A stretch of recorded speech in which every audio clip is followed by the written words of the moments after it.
No ar, o Clipe Eletrônico pela TV Câmara São Paulo. Nós temos conversado com vários especialistas, com muita gente sobre a questão do desemprego.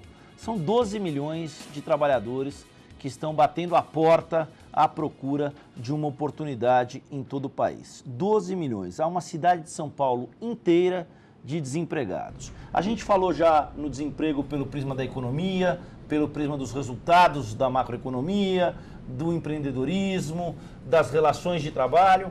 E hoje nós vamos falar também na questão do desemprego com a análise dos sindicalistas. Vamos discutir o desemprego e vamos conversar sobre legislação trabalhista, sobre o que está na pauta, além dessa questão do próprio desemprego. A gente tem o prazer de receber o Nivaldo Santana, que é o vice-presidente da Central dos Trabalhadores e Trabalhadoras do Brasil. Nivaldo, é um prazer tê-lo conosco, tudo bem?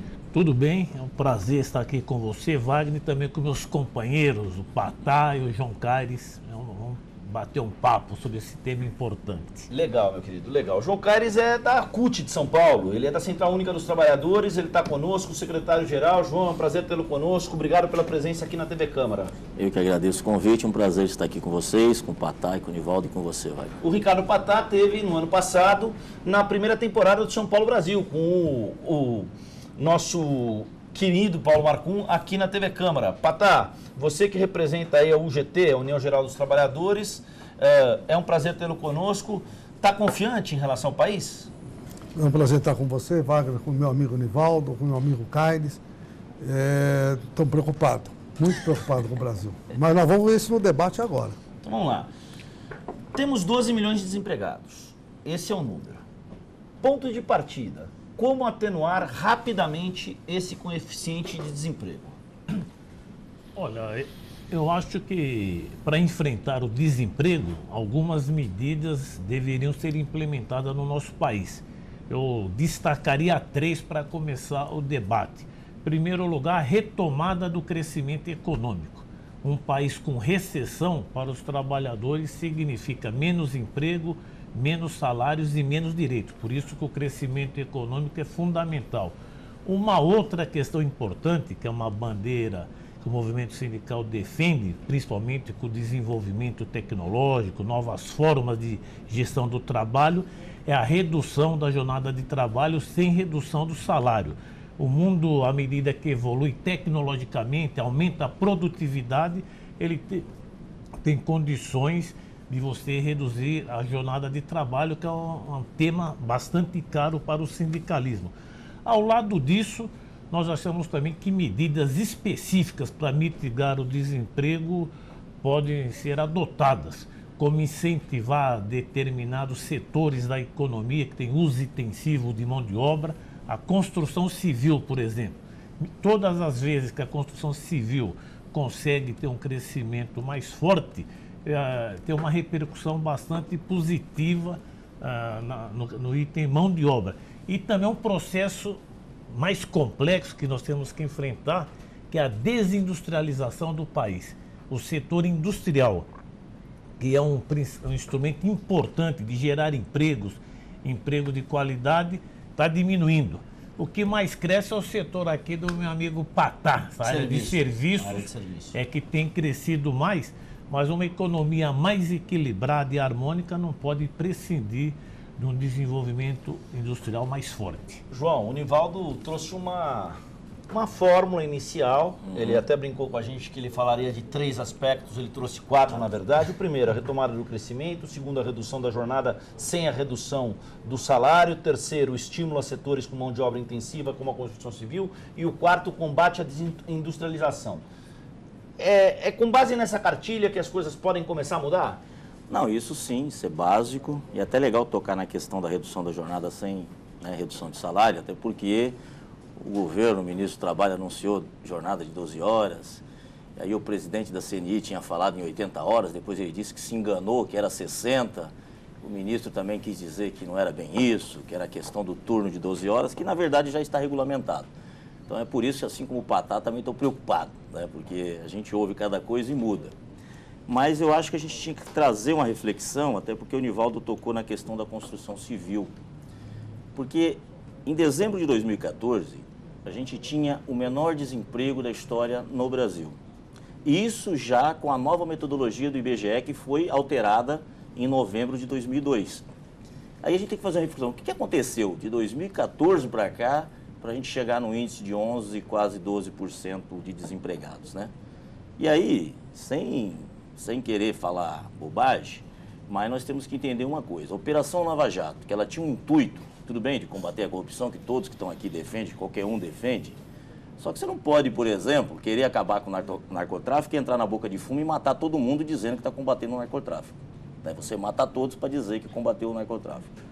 A mesma coisa. Vamos combater a corrupção quebrando as empresas? Porque as 33 maiores empreiteiras e construtoras do Brasil foram inviabilizadas pelo simples fato de estar envolvido na Operação Lava Jato. Em lugar nenhum do mundo você pune empresas, você não pune o CNPJ, você pune pessoa física, o CPF. E aí eu posso até dar um exemplo rápido, né, para não me estender muito. Vocês devem ter sabido aqui do caso da Volkswagen, que aconteceu ano passado, foi um escândalo, né, de má-fé, falsificação de emissões. O que aconteceu com a Volkswagen numa semana? Caiu o presidente. Caiu o presidente, ele renunciou porque a empresa perdeu 40% do seu valor. E as vendas da empresa despencaram no mercado norte-americano. Exatamente, e no mundo, começou a ter problema. E aí o que aconteceu? Eu estive presente no congresso do Igmetal, que é o maior sindicato metalúrgico do mundo, e a Angela Merkel, que é a presidenta de fato, né, que é a primeira-ministra da Alemanha, ela fez um discurso de defesa da Volkswagen, que ela falou assim, que os 650 mil trabalhadores da Volkswagen não pode pagar pelo erro de meia dúzia de executivos. No Brasil, o juiz de primeira instância disse, se as empresas brasileiras não podem cumprir a tarefa aqui, o serviço público, porque eles estão envolvidos na Operação Lava Jato, que se contrate empresas estrangeiras. Isso é um absurdo. Né? A Odebrecht demitiu 50% do seu efetivo. Então a gente tem que fazer uma reflexão que uma coisa é combater a corrupção, outra coisa é você quebrar o país. Patá, sua opinião sobre esse assunto há um ano, quando você esteve na primeira temporada do São Paulo Brasil com o Paulo Marcum, o Marcum te fez uma pergunta que eu gostaria de fazer para você e jogar para a mesa. Para onde o país caminha? Bom, as análises feitas pelos meus companheiros, eu sou totalmente de acordo, mas eu acho que tem algumas questões que precedem na tomada de decisão no caminho que deveremos sinalizar e acompanhar. O Brasil, nesses últimos momentos, passou numa crise institucional muito grande, econômica forte e principalmente a crise de confiança. Enquanto não houver uma estruturação e que inicie um processo de buscar alternativas para sair dessa crise com as instituições fortalecidas e que inicie um processo que demonstre que todos estamos caminhando para um Brasil de inclusão, de distribuição de renda, de emprego, toda e qualquer medida que nós vamos colocar como prioritária, nós vamos ter muita dificuldade. E isso só se resolve definitivamente quando tem diálogo. Esse governo, ele tem nos apresentado propostas desencontradas e que trazem, no momento de sequelas do impeachment, no momento que temos eleições, no momento que tem movimentos de rua, toda e qualquer situação apresentada que indica tirada de direitos, complica muito qualquer solução que nós possamos desenhar. Mas, para mim, duas situações são fundamentais para iniciar o processo de mudança no nosso país. Primeiro, uma reforma política do Estado. Uma reforma, teria que ter, a meu ver, uma constituinte onde buscasse os valores de cada poder, legislativo, executivo, judiciário. Há um desencontro muito grande, o judiciário extrapola o seu poder, o executivo não faz o seu, o legislativo também foge das suas responsabilidades constitucionais. E o segundo é uma revolução na educação. Infelizmente, a falta da capacidade de compreensão do que o Brasil é um país tão rico e que nós não temos a consciência efetiva do poder que teríamos com as instituições fortalecidas para sair de qualquer crise. Sim. O Brasil, como muitos dizem, o brasileiro, o povo mais especial do mundo, é muito maior do que tudo isso. Mas existe necessidades efetivas da construção de um Brasil com diálogo, independente se era Dilma e agora é Temer, muitos não aceitam o governo, é golpe, etc., mas eu já valorizo de outra maneira. O Supremo tomou decisão, o Senado tomou decisão, boa ou ruim para alguns, nós precisamos dialogar. E o diálogo tem que ter o mesmo valor do trabalhador, do governo, dos empresários, e nós temos que ter um outro Brasil. Não dá para aguentar esse Brasil que estamos vivendo. Para você que sintonizou agora, nós estamos discutindo a questão do emprego. 12 milhões de desempregados no Brasil e a mesa hoje é formada por sindicalistas. A gente já trouxe aqui empreendedores, a discussão pelo prisma da sustentabilidade, pelo prisma do empreendedorismo, da condição de autonomia que muita gente busca. A gente viu aí o secretário-geral da CUT, o João Caires, enumerando alguns aspectos, o Patá enumerando outros, e eu queria colocar mais alguns para você, Nivaldo.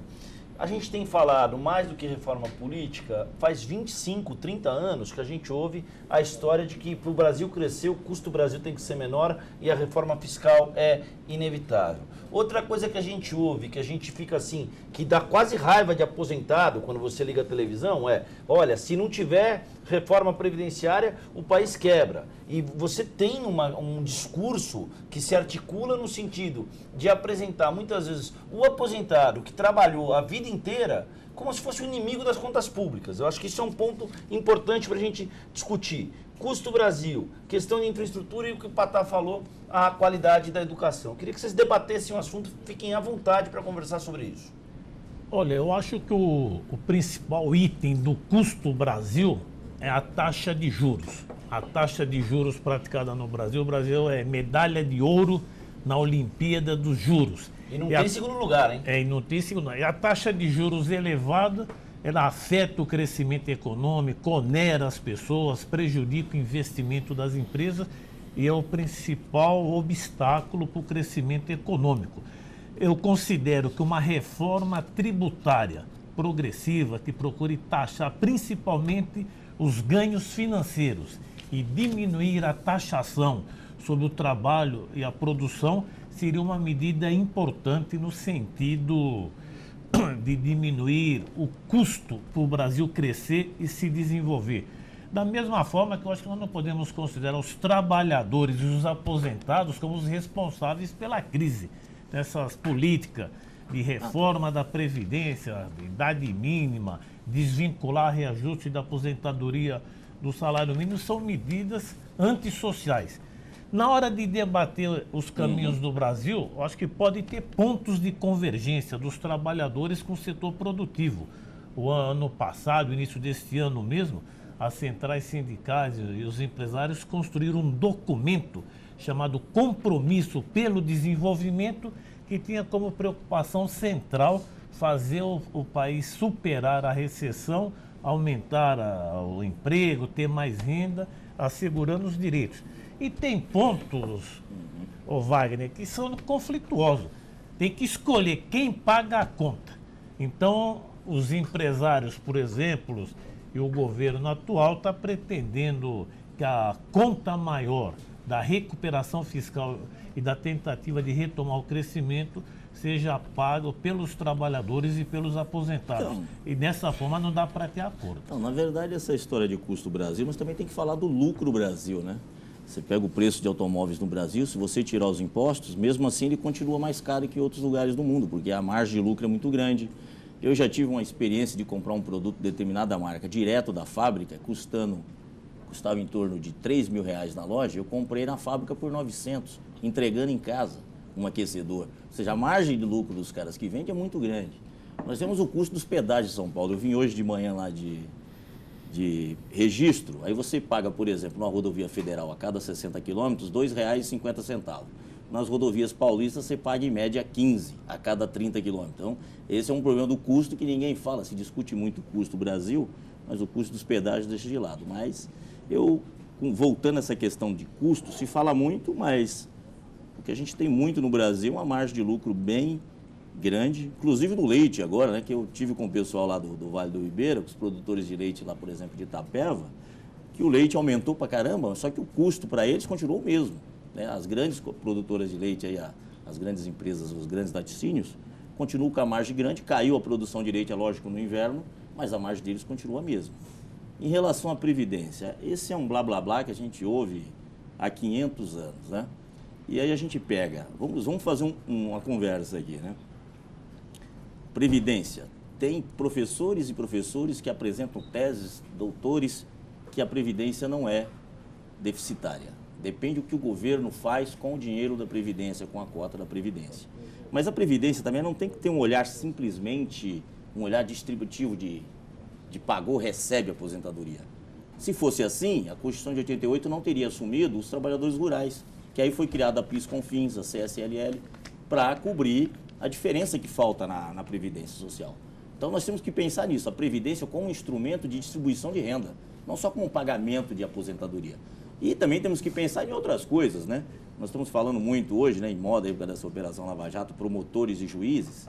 O que acontece com o promotor e com o juiz quando ele é pego com a boca na botija fazendo alguma coisa errada? Ele é aposentado compulsoriamente e continua recebendo o seu salário. O cara trabalha a vida inteira no sistema privado, aí ele passa num concurso, trabalha 5 anos como juiz, se aposenta integralmente. O dinheiro sai do mesmo caixa do Tesouro para bancar. Então a gente tem que discutir muita coisa, não só a reforma política, que eu acho importante, como o Patá falou aqui, mas uma reforma do Poder Judiciário, que é o poder mais assim, obscuro, porque não tem controle. Todo mundo fala do político, mas o político na eleição você tira. Um juiz você não tira, ele continua a vida inteira lá. Eu vejo o caso do promotor Demóstenes Torres, ele continua lá, tá, recebendo. Com tudo que aconteceu com ele, ele continua recebendo o seu salário. Então, tem muita coisa para discutir nesse país para melhorar. Quando eu falei da reforma política, inclui também a questão do judiciário, de todos os poderes. Mas eu estou percebendo que atualmente, inclusive com esse congresso que nós temos, existe o interesse de desconstituir a Constituição de 88. Isso me preocupa muito. A Constituição de 88, que trouxe ganhos sociais extraordinários, ela é invejada por todos os países. Eu estive com um senador dos Estados Unidos, na época que eu estive com o Caires, inclusive no Mississippi, onde, visitando a Nissan, né, dos trabalhadores da Nissan principalmente, onde a valorização, poxa, lá no Brasil vocês têm a CLT e vocês têm a Constituição de 88, uma carta social de uma dimensão extraordinária. Tudo aquilo que foi construído durante tanto tempo, depois das amarguras da ditadura, estão querendo desconstruir item por item. No momento que vivemos de uma certa vulnerabilidade, com 12 milhões de desempregados e com um poder empresarial muito grande, seduzindo ou tentando seduzir o governo, é exatamente para o Brasil voltar a crescer às custas da diminuição das conquistas obtidas pelos trabalhadores nos últimos 100 anos. Previdência, por exemplo. A Previdência teve tantas mudanças, e eu concordo plenamente, eu até acho o seguinte, devia ter uma Previdência única no Brasil. Rurais, urbanos e servidores públicos. Devia ser uma, porque todos nós deveríamos ter a mesma condição de pagar e de receber. E mudou muito na área dos servidores. E muitas vezes, quando se fala dos servidores, acha que há uma diminuição da importância deles por conta de alguns privilégios. Mas não, eu sei que a maior parte dos servidores ganham muito pouco, miseravelmente, e carrega o Brasil. Mas ainda tem, infelizmente, muitos também, como alguns juízes ou outros, que são considerados de outro mundo, não são nem do Brasil. Isso já mostraria uma mudança fundamental no país, quando todos, como diz a Constituição, a Bíblia e tudo, todos são iguais, perante a lei, perante todos. E, infelizmente, não são. E aí, na Previdência, duas mudanças importantes querem fazer agora. A idade mínima e colocar a mulher com tempo de contribuição igual ao homem de 30 para 35 anos, na área privada. A idade mínima vai pegar justamente no Brasil o pobre, o miserável, que não vai ter condições de se aposentar. Quando se fala da idade mínima comparando com outros países, França, entre outros, esquecem de observar que no Brasil a entrada média do trabalhador é com 16 anos e meio, na França 24 anos e meio. Lá a idade mínima é até pouco, mas no Brasil, se não houver uma política pública que possa adequar a inserção do jovem na escola, e quando ele é jovem e pobre, miserável, que não tem condições e tem que sustentar a família, que tenha condições de estar na escola e a família ser sustentada pelo Estado, porque todos têm que ter a mesma oportunidade. E da mulher, a mulher ganha 30% a menos que o homem, trabalha 3 vezes mais e querem igualar. Não tem condições, eu acho que o que está faltando realmente é diálogo, porque nós precisamos, não há dúvida, não podemos falar não para tudo, e não devemos e não faremos. Nós temos propostas, com certeza, e fizemos para a Previdência Centrais juntas, fizeram várias propostas. O INSS é a maior imobiliária do Brasil. Aqui na Consolação tinha um terreno enorme, num posto de gasolina, do INSS pagava R$50 por mês de aluguel. Vale mais de 30 mil. Tem milhares de imóveis assim. 236 bilhões de reais é a dívida das empresas para com o INSS. Vamos cobrar essa dívida. Exato. Ou seja, nós temos uma série de alternativas para superar. A crise é grave. Muito grave. Nós temos que dar solução para ela de forma conjunta. Mas se não houver diálogo, equilíbrio e compreensão, nós vamos cada vez mais afundar esse país maravilhoso. Se a Previdência sofre e se o remédio para corrigir esse sofrimento, está claro, mexer em privilégios, fazer a lição de casa que o Patá se referiu, por que esse remédio não é adotado? Olha, o problema que nós estamos vivendo no Brasil é para discutir quem vai pagar a conta da crise fiscal e da recessão. E os setores dominantes do nosso país têm maioria, têm força nas diversas instâncias de poder, está de olho no orçamento da Previdência. O orçamento da Previdência, você pegar o orçamento da União, tem os gastos financeiros com juros, depois é o orçamento da Previdência. Então, arrochar o orçamento da Previdência para penalizar aposentados e pensionistas tem um interesse de classe concreto. É para garantir a manutenção do pagamento das taxas de juros altas. O que eu acho, concordando aqui com o Patá, com o João Caires, é que nós temos condições de ter uma previdência pública sustentável, com um controle atuarial perfeito e sem precisar prejudicar as pessoas mais vulneráveis.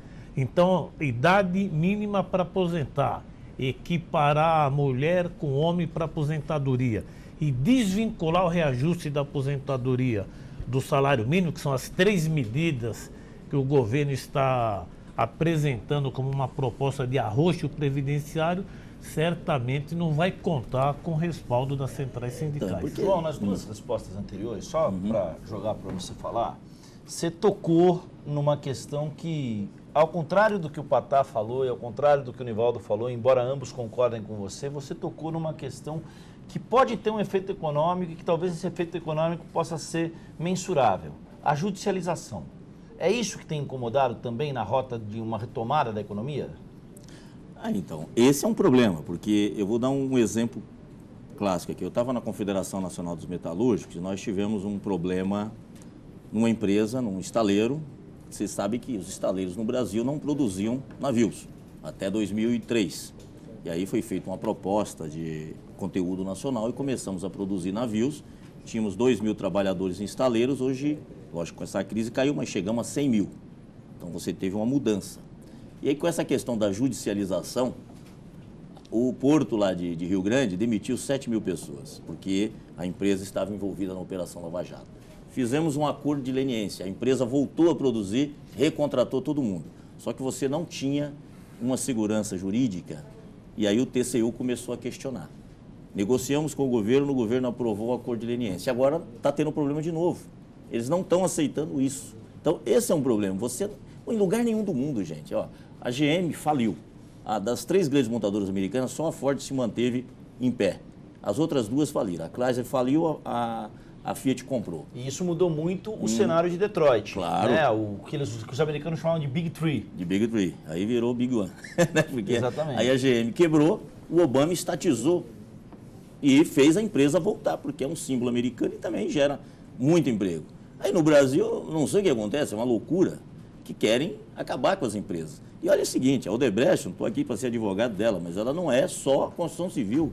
Ela, inclusive, está fazendo o submarino nuclear brasileiro. Então tem toda uma história de geopolítica por trás e tem vários interesses, né? Porque a Odebrecht não é operadora qualquer, ela construiu o aeroporto de Miami, está construindo uma grande represa nos Estados Unidos, além de ter construído em vários lugares. Então, essa questão de você impedir as empresas de trabalhar é um absurdo.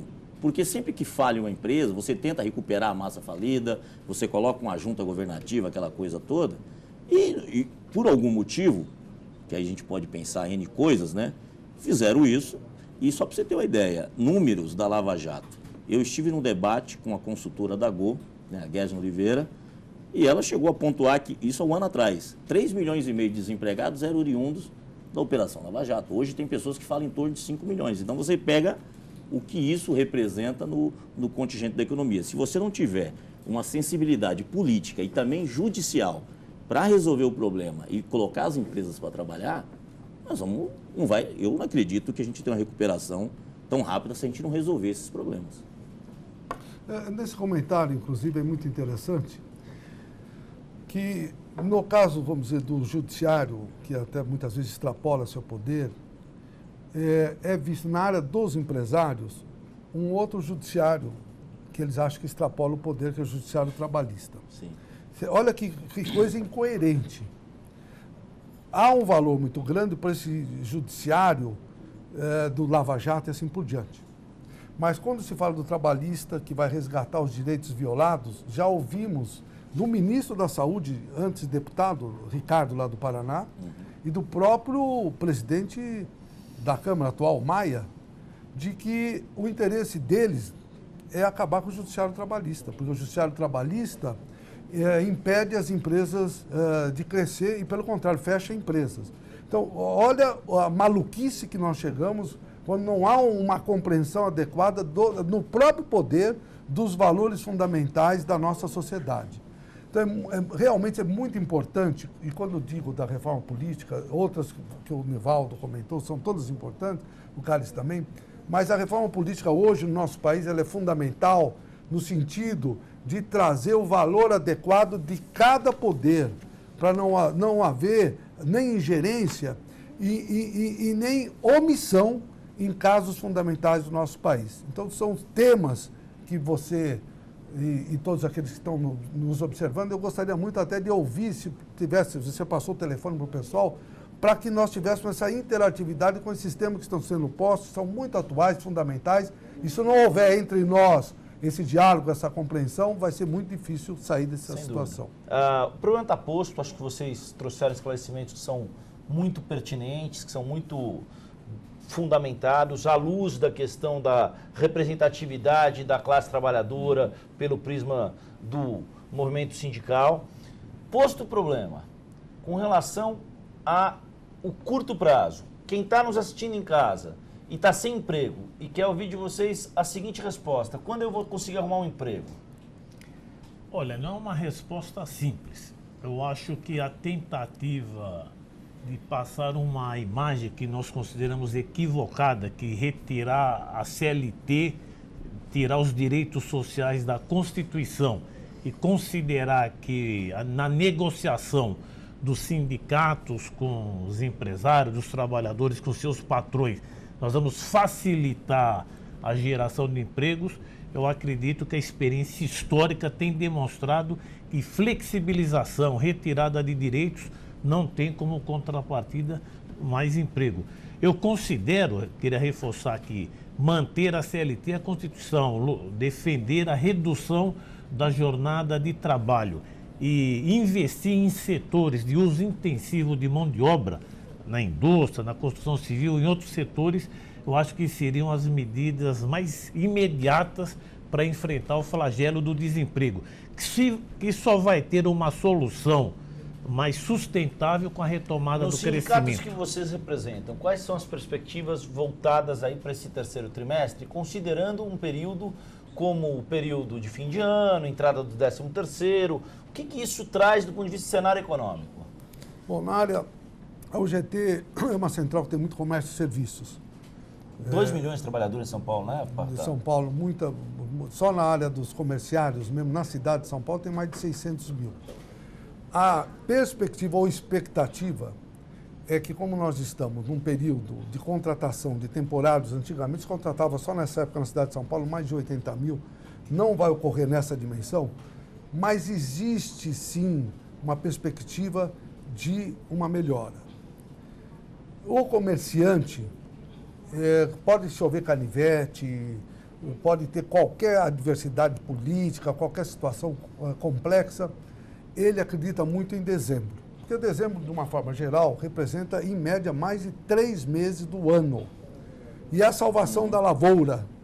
Então, eu tenho ainda a impressão, e eu nasci dia 12 de outubro, dia da criança, então eu sou muito otimista, já pela natureza do meu nascimento, de que apesar de todas essas adversidades e dos temas postos aqui, eu acredito que nós vamos até o fim do ano, no caso da área que nós representamos, que é comércio e serviços, nós vamos ter indicativos de melhora.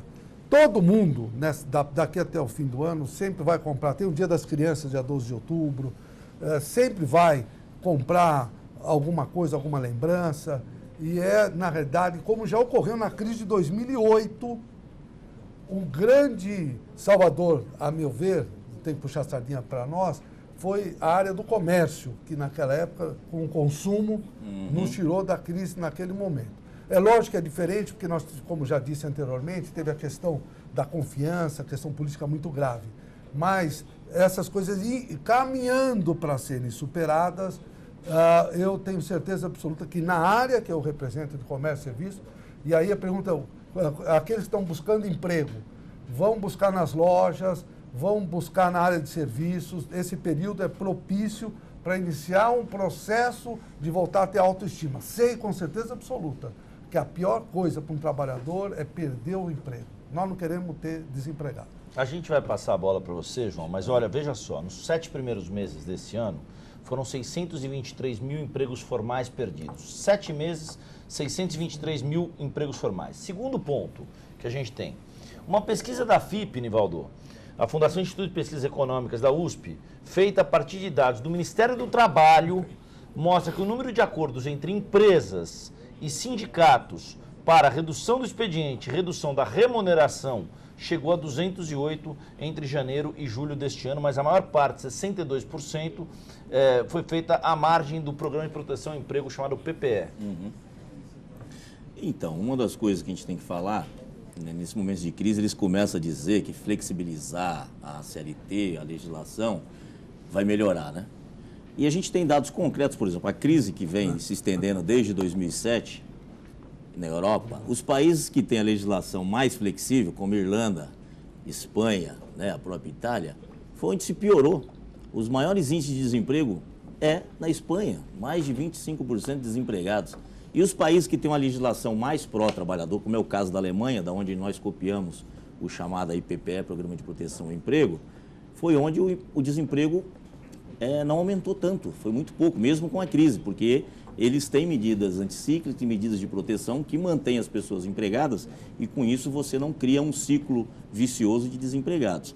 Eu não estou tão otimista assim como o Patá. Na minha área eu falei. Né? Não, mas da sua área mesmo, porque eu li algumas coisas que parece que os shoppings estão atrasando, por exemplo, a negociação da contratação das decorações natalinas, estão deixando mais para frente porque não estão com muita confiança, até porque, você vê, a indústria está completamente parada. Eu, como sou metalúrgico, e sabemos que nós estamos sofrendo, principalmente lá na região da ABC, com as grandes montadoras, e estamos tendo esse problema todo. Então, são discussões que o pessoal vem apontando, com essa história de flexibilização de legislação, como se flexibilização de legislação resolvesse o problema. Aí eu quero dar um exemplo aqui, é recente, gente. De 2003 a 2014, não teve uma mudança sequer na CLT. E foi o período que mais se gerou emprego nesse país.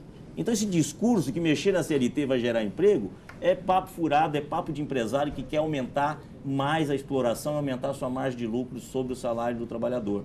Então, esse é o discurso que eles estão fazendo. Porque se nós passamos 12 anos crescendo, é lógico, tem a crise internacional, que está afetando, mas teve a nossa crise política, que desde a eleição de 2014 parou esse país, nada se votava. A gente tinha uma expectativa que esse ano ia melhorar. E tinha indicadores que diziam que ia melhorar. Mas aí veio, eu chamo de golpe, né? Porque não se provou nada quando a presidente da República, que você tirar uma presidenta da República sem prova alguma, você cria uma instabilidade, uma desconfiança no país, né?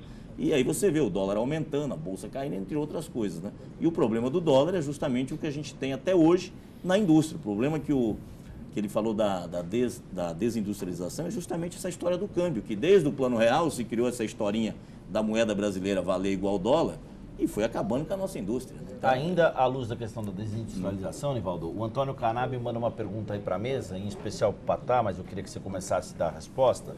Ele tem uma pequena indústria. Ele diz o seguinte, que às vezes ele tem que demitir em função do volume de encargos no Brasil. Ele diz o seguinte, que não há condições de concorrência com um produto externo que chega aqui com um preço muito mais baixo. Não querendo engrossar o couro dele, mas quem acompanha o mercado sabe que esse é um pleito antigo, por exemplo, da ABIMAQ, da Associação Brasileira da Indústria de Máquinas, que vivia com o exemplo de que uma máquina para cortar grama que vem da China custa menos de R$100 e uma brasileira custa mais de 300. Então, eu queria que você respondesse ao Antônio Canabi, que é industrial, e jogasse aqui para trás, para o pessoal da mesa para comentar também. Olha, acho que o problema da competitividade dos produtos industriais brasileiros com países asiáticos, por exemplo, é um problema grave que afeta diversos segmentos da indústria. Mas a causa da competitividade não é o custo do trabalho. Eu considero que a questão do câmbio, o valor da taxa de dólar, o problema dos juros e outras questões, outros gargalos na economia, que é inovação tecnológica, desenvolver pesquisas para que o Brasil fique na vanguarda da produção, esses são os grandes problemas da competitividade. Nós negociamos com o governo alguns programas, como Inovar Auto, Inovar Peças, e estava caminhando para outros inovares, que você valorizava a produção nacional, criando algumas barreiras para os produtos importados. É lógico que a China tem uma coisa, o chinês não brinca com câmbio, né? Lá a relação é 8 por 1. Então, um yuan custa, né? Um dólar custa 8 dólares. No Brasil, não. No Brasil inventou essa história de... Um dólar vale 8 yuans. 8 yuans. Então, aqui no Brasil inventou essa história de paridade, depois ficou livre, câmbio flutuante. Câmbio flutuante. Isso aí, é conversa de economista que tem outros interesses, e não os nossos. E isso é o fator principal de destruir a indústria nacional, a história do câmbio. Então, o Nivaldo falou muito bem nisso. E além do chinês, a gente sabe como é que é. Não tem como competir com a forma de subsídio que eles têm. Só que agora, muito pior que a China, nós temos o México aqui do lado, que tem uma legislação sindical trabalhista horrível, e hoje o México está pagando salários inferiores aos chineses. E o que é pior, que na China ainda a população, o trabalhador, ele tem toda uma assistência do Estado, coisa que no México não tem. Então, na verdade, é quase trabalho escravo.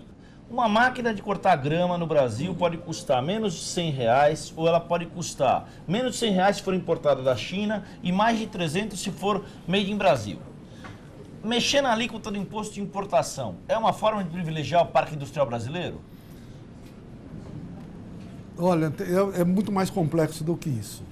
Então, vamos iniciar primeiro pela questão do salário, porque normalmente se coloca nas costas do trabalhador como o custo mais importante. E como foi dito pelo Nivaldo, pelo Carlos, o salário no Brasil é um dos piores médios que nós temos. Você vê, a renda per capita no Brasil chega por volta de 12 mil dólares e muitas vezes nós nos sensibilizamos com, por exemplo, na Europa, Portugal, Espanha, com desemprego, e nós ficamos sensibilizados lá com o pessoal com uma renda per capita de 25 mil dólares. A renda do Maranhão, a renda per capita do Maranhão, é por volta de 4 mil dólares. E ninguém pensa como é que vive o trabalhador do Maranhão. Ou seja, o salário não é a situação que traz problema para o empresário. Não é. Esse é o menor.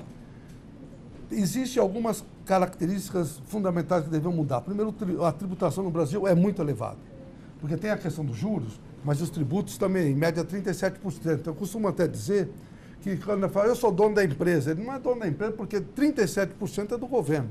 Então tem que ter uma reforma, a meu ver, tributária, administrativa, nesse aspecto, para que haja uma mudança de poder participar, ter a participação maior dos empresários. Fazendo como?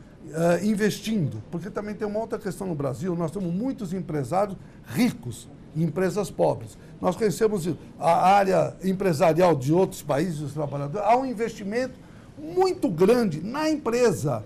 Aqui investe na empresa, tem um lucro, já pega o lucro, vai comprar carros milionários, viagens para cá, e não existe um investimento, ou seja, não existe a compreensão de qual é a responsabilidade social também dos empresários. Só vem dos trabalhadores, só vamos tirar direito dos trabalhadores. Agora, vai piorar mais ainda com a TPP. Quando houver aí essa introdução do Pacífico, do Tratado do Pacífico, onde, com certeza absoluta, vai entrar o Peru, vai entrar o México vai ser fortalecido, em outros países, o Brasil vai ser mais prejudicado ainda. Quando se discute impostos também, porque se fala 36% de tributação, mas na verdade o grande problema no Brasil é a tributação sobre a renda, porque os ricos pagam muito pouco. Em média, no Brasil se paga 22% de imposto de renda, na média. Os Estados Unidos, que é todo país liberal, se paga 40%. Então, assim, se fala tanto dos Estados Unidos, o que se cobra muito lá é menos pelo consumo. A gente paga muito pelo consumo. Você podia até pagar 70% de tributo, sim, mas se tivesse... é isso que eu estou falando, a gente tem que devolver, mas, por exemplo, isso não tem no Brasil. O Brasil, por exemplo, é o único país do mundo que tem um SUS que fornece remédio, fornece um monte de tratamento gratuito à população, coisa que nem o Canadá fornece, né? Então a gente tem que discutir isso com mais acuidade, com mais detalhe, porque, na verdade, assim, você quer ser um México ou quer ser uma Suécia? Você quer pagar 23% de imposto ou quer pagar 50%? Aí você olha para quem? Né? Tendo, é lógico que isso que o Patá falou, os benefícios que devolve. Se a gente ficar olhando, quero pagar menos imposto, nós vamos ser uma Uganda, ou coisa parecida. Não nada contra a Uganda, mas essa é a ideia que a gente tem que olhar. Infelizmente a gente não tem mais tempo, a conversa está boa e a gente podia marcar uma outra mesa sobre essa aí no início de dezembro, para a gente fazer um termômetro, Patá, de como é que foi essa absorção, se houve essa absorção, em parte na indústria, nos segmentos que vocês representam, a metalurgia, por exemplo, tudo mais. Eu queria agradecer ao Nivaldo. Nivaldo, obrigado pela atenção. Eu que agradeço. Estamos à disposição, meu querido. Patá Idem, Ricardo Patá, obrigado pela atenção. Estar com você e com que estão nos vendo nesse momento. E o João Caires, que é da CUT, mas a quem também dou muito obrigado pela atenção com a TV Câmara e deixo à disposição para a gente fazer uma outra mesa, discutir mais a fundo esse assunto que é tão importante para a vida das pessoas. Ótimo, eu agradeço, obrigado pelo convite e me ponho à disposição também para participar do programa. Com a produção da Vivian Jordão, ponto final nessa edição do Clipping Eletrônico. Obrigado a você que nos acompanhou. TV Câmara São Paulo. Informação para a cidadania. Boa tarde.